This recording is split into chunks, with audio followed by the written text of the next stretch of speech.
Hey everybody, it is getting close to sort of our midwinter or late winter, and the thing you want to be doing then is starting seeds. We had such a great year last year for seed starting, so many new vegetable gardeners, so many families and children coming in, getting seeds and having maybe their first vegetable garden, whether you're just doing some little things in pots, or if you're going all out and putting in like some raised beds or a great big plot. And we hope that you are all really successful with it. And so we have new seeds in. So here at the Bruce Company, we have seeds from half a dozen or 8 different vendors. We like them all for different reasons. For instance, this is Baker Creek. And from Baker Creek, we have 3 tomato varieties, which all look super cool, by the way. They all start with the word blue. Who knew? If you go to Seed Savers and you want to plant something super easy for your kids to play with, you could do radishes. We have 11 different radishes from Seed Savers. And one of my favorites is from, this is from Renee's Garden, because they do beautiful mixes of really easy to grow annuals like zinnias and sweet peas and things like nasturtium. So lots of choices. Who knew you could choose from over 100 different tomatoes? But you can here. We have organized our seed space a little differently this year. There's more room between the different racks. If you've been shopping here before, you know it can get a little tight because we're trying to cram a lot of things, like 1,600 different seed pack varieties in a small space, but we've enlarged the space so there's a little more generous between the racks. We're socially distancing here, and everybody in the Bruce Company, all the staff, we're all wearing masks. So especially on sort of a gloomy winter day when the store's a little quiet, it's an easy time to come in. We can give you all kinds of advice and help you choose the varieties that will be just perfect for your family and the way you cook and the way you garden. So I thought too that I'd talk a little bit about what you need. Seeds are super easy.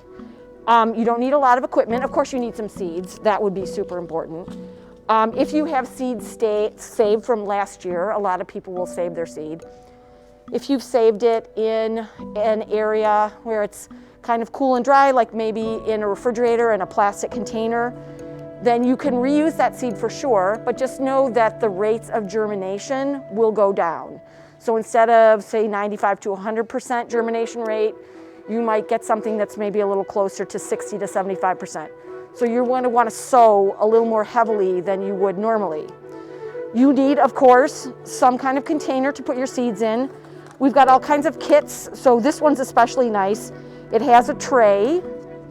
It has these cells, so you would put a couple of seeds in each of these cells, and then the tray itself is waterproof, and it's just the right size to fit on a windowsill. It also has a handy little dome, which is a clear plastic cover that makes this kind of like a greenhouse while the seeds are actually germinating. So pretty snazzy.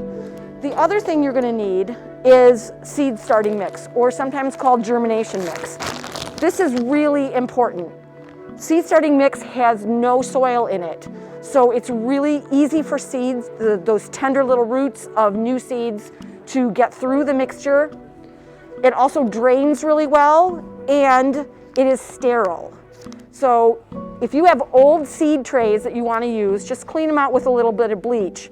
But you want to use seed starting mix for your new seeds, and not potting soil, and certainly not topsoil or old soil that you're having around.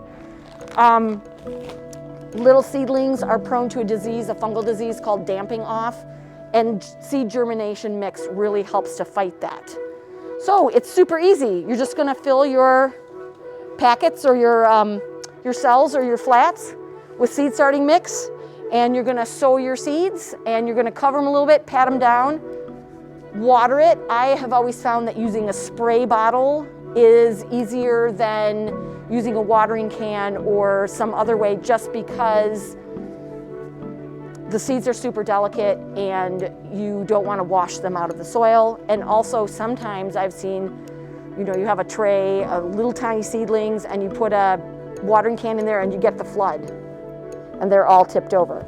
So just get like a little spritz bottle, something that you clean out that you have hanging around the house, or we have some here, and then just spritz them and keep the soil moist, sort of consistently moist, not wet, but moist. I know that's the word. I just saw a thing where moist is like the most hated word in the English language. I've just said it like 6 times. There are some other things that you can do that would improve your chances. Germinating seedlings like heat, and so if you keep your house a little chilly, or you're putting them on a windowsill where you have an older home, you don't have really great insulated windows, you can use what we call it's a heat mat. It's sort of a very low voltage mat that you plug in, and it's kind of like a heating pad for seed trays.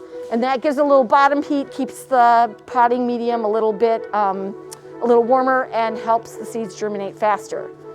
The other thing that seedlings are going to need, especially once they're starting to grow, is light. Now, if you have a good south window where they're getting a ton of light, you can put them there, and I would just suggest that maybe every couple of days you turn your trays so that the light is even.